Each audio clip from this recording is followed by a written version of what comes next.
Another great experience para dito sa Young Guns namin. Yun lang naman, at least real time na-experience nila yun. Big crowd, camera, spotlight. So hindi namin may turo sa ensayo to yung mga pressured game, at least at first hand na-experience nila, especially itong game sa atin ngayon. Ibang kwento, bukod sa kwento doon sa Dasal, iba yung kwento dito sa FPU. Ito rin, mas medyo challenging. Kasi nga kami from how many puyat, yun pa rin, nabibitin pa rin namin. So at least may tumama kami dun sa dulo na bukod kay Boys, tumama yung black anime sa dulo. Thank you. Good job. Para sa akin, pinapitan lang po talaga. And umalag lang po kami hanggang dulo. Thank you. In cash, we have 5 attacks, 1 block, 4 service ace, and 6 leagues and 26 extra sections. So, ano masasabi mo na napalaban kayo pero itayin kayo pa rin yung case? First of all, super grateful kami sa palagi sa day kasi talagang pinaghirapan. And yun lang din yung sinasabi namin palagi sa isa't isa na this round namin mas kailangan yakapin at mahalin ng isa't isa kasi yun nga po, hindi naman po kami yung veterans talaga. So, part of the learning process mo din po. The Reds had 16 attacks, 2 service ace, 1 block, and 10 days. So, what can you say about your team's performance? Yun po, same lang. Grateful din sa naging outcome, but at the same time, dito din po namin natutunan yung access namin and possible na adjustments namin for the future games. And to Bianca, you have 2 attacks and 1 block. So, ano masasabi mo na malaking tiwala din kayo ni Coach Lupo? Ito lalo sa end. Ano masasabi mo? Tiwala din kayo. Siyempre po, thankful ako kay Coach kasi tiwala siya sa akin. And gusto ko din sa self ko na tiwala din ako sa sarili ko. So, sobrang happy ako na pinupush ako ng teammates ko and palagi sila doon for me. Thank you, Bianca. Glory is all for question. Naging motivation ko lang din yung service error kasi super crucial ko yung fourth set. So talagang sinabi ko sa sarili ko na kailangan kong magtiwala sa sarili ko para makabangon. Kasi kailangan lang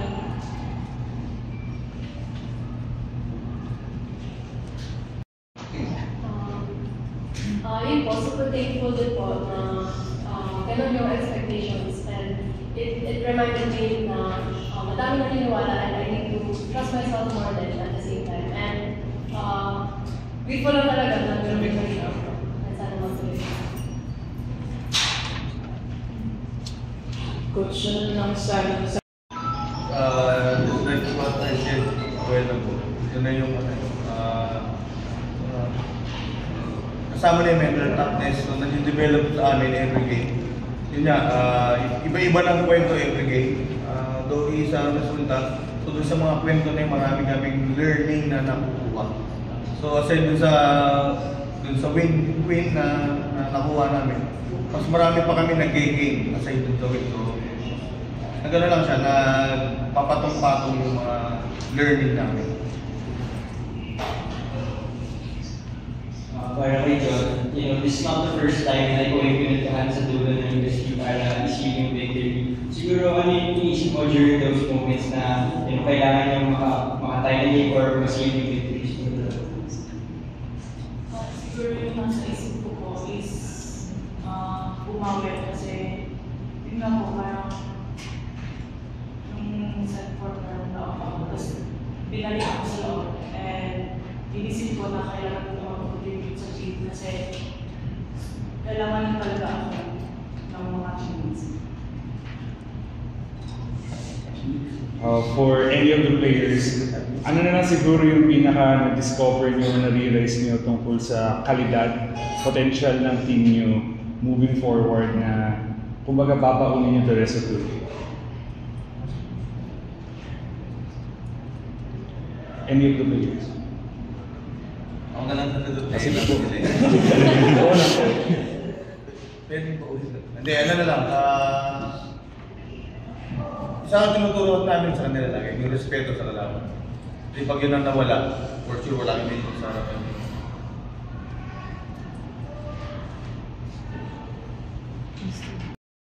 For me, nung crucial moments na talagang commercial na kung sino yung uminat, yung kanina tulad kanina si Reg.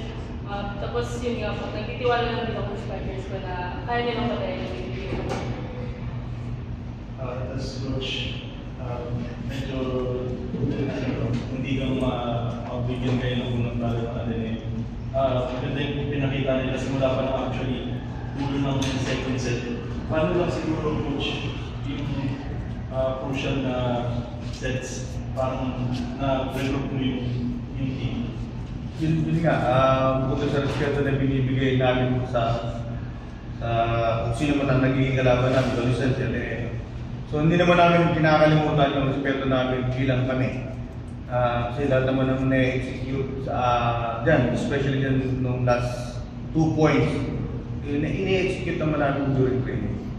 All we need to do is kasi to execute kung ano meron kami sa training namin. And lagi nang tumama yung decision making. Kasi ano naman siya, madaming beses naman namin hihingin sa akin. So, the crucial moment na yung lumabas. So yun ang isang takeaway namin na talagang ibig nila namin sa kung saan man kami habang. So coach, currently po, you have 3 matches na umabot ng 5 sets. So medyo mabigat po yung next match natin against NU. So do you think coach yung performance natin as of the moment will suffice? How will you prepare for it? Again, so iba-iba kasi ng kwento. So iba-iba din ang condition ng player, especially ito nga, galing sa exam. Maraming factors. Pero ito, marami kaming gaya sabi ko madami kaming learnings. Bukod sa panalo, marami kaming natutunan, especially mga decision making sa dulo. Yung kaya na sinabi ni Kasi kanina, nag-commit siya ng service error. In-embrace niya yun eh. So, to the next set, nabaho niya, yung kung ano yung natutunan niya, hindi yung mali. Hindi na kami nag-duel doon kasi tapos na.